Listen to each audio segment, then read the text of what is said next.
বিড়ির এরকম নেশা উঠেছে। ওখানে তো কত দু বসে আছে, দেখে যে একটা বিড়ি চাই। আরে চাচা, কি ব্যাপার গো? বিড়ি আছে তোর কাছে? বিড়ি আছে আমার কাছে। তুমি নমাজি মানুষ, তুমি নমাজ পড়ে আসলি আর বিড়ি খাবা? দে দে, বিড়ি একটা মাকড়স জিনিস, ও খালে কিছু হবে না। হ্যাঁ, তোমারও কাজ নাই, নমাজি লোক। লেও, একটা তো বিড়ি দিলি, এখন তো একটা হবে, আর একটা দে, ভাত খাওয়ার সময় খাবো। সত্যি তুমি একটা বাজে লোক। ধ্যাৎ, লেও, হাঁটো এখান থেকে। নমাজি লোক আবার।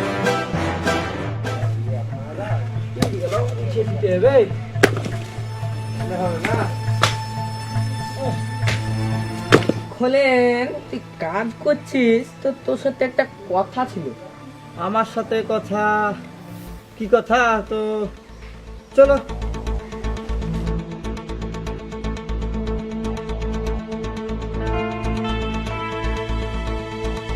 আচ্ছা বলো, কি কথা?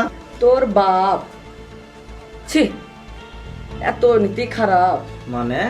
তোর বাপ নেতা মাঠে 4 বিঘে দাগ তোর বড় ভাইয়ের নামে লিখে দিচ্ছে, এই খবর কি তোর কাছে আছে? হ্যাঁ? হ্যাঁ, তুই কি আমার পর, আমার কাছে খবরটা আসলো, তাই তোকে জানাতে আসলো। বাপ এই কাজ করে ফেলেছে? যে বাপকে আমি ছোট থেকে দেখলু, আর সেই বাপ আমাকে না জেনে আমার ভাইকে, বড় ভাইকে 4 বিঘা দাগে লিখে দিচ্ছে? হ্যাঁ, দেখ তোরা যা করবি পর, আমাকে আবার বিক্রি বাড়ি যেতে হবে।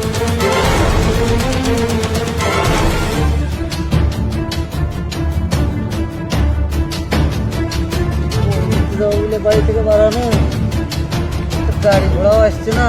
তুই ওই শুট করে ভন্ডাবো করি বেড়াগা। কি? কি মানে? তুই শুট প্যান্ট করি বেড়াগা, তোর গাড় গুড়া সব হারাই। চাচা, তুমি কি কথা বলছো? আমি কিন্তু কিছু বুঝতে পারছি না। তুমি কথাটা ভেঙে ক্লিয়ার করো তো। ক্লিয়ার বলতে গেলে তোর বাপ মুতালেব ছোট ভাইয়ের নামে যত সম্পত্তি ছিল সব লিখে দিয়েছে। আমি চায়ের দোকানে গেল, এই কথা খুব আলোচনা হয়েছিল, তাই কান পেতে আমি শুনিনি। চাচা, তুমি ঘটনা সত্য বলছো তো? আরে তুই কি আমার ছেলে লাশ? তোর মুতালেব যেমন তোর বাপ, আমিও তোর বাপ। ঠিক আছে চাচা, আমি দেখছি। থাক, আমার বাপ ছোট ভিতরে ডায়রিয়া হয়েছে, তাই আমি দেখতে যাবো।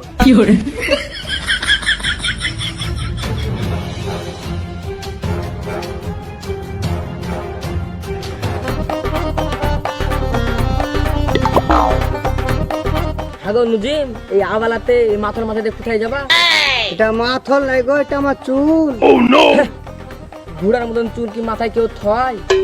আমার চুল আমার কাছে থাকবে। এখানে যাচ্ছেন সেখানে যান। ওদের দিতে সময় কিন্তু ভালো লাগছে। ও তাহলে বসে নাকি এখানে? হ্যাঁ, নৈমতি ভাই বসে কি মনে করি? কি মনে করে বলতে গেলে, তোমার 2 ছেলে দুধ দিতে কাল সব পুষেছে। বিষয়টা একটু খুঁজে বলো ভেবে। কাল আমি নামাজ পড়ে বাড়ি আসেছি না, তোমার 2 বেটা লোরে বসে বুদ্ধি করছে তোমাকে মেরে দিবে, তোমার যা সম্পত্তি আছে ওদের নামে লিখে নিবে। হ্যাঁ, হ্যাঁ গো, তুমি আমার ছোটবেলা করে বন্ধু, তোমাকে ভুল কথা বলতে পারি? ঠিক আছে নৈমতি ভাই, তাহলে আমি দেখছি। চালারা ভালো খাবি, ভালো পড়বি, এমন বেড়াবে দিকে সামলা। আমরা তোমার বিক্রি করতে হবে।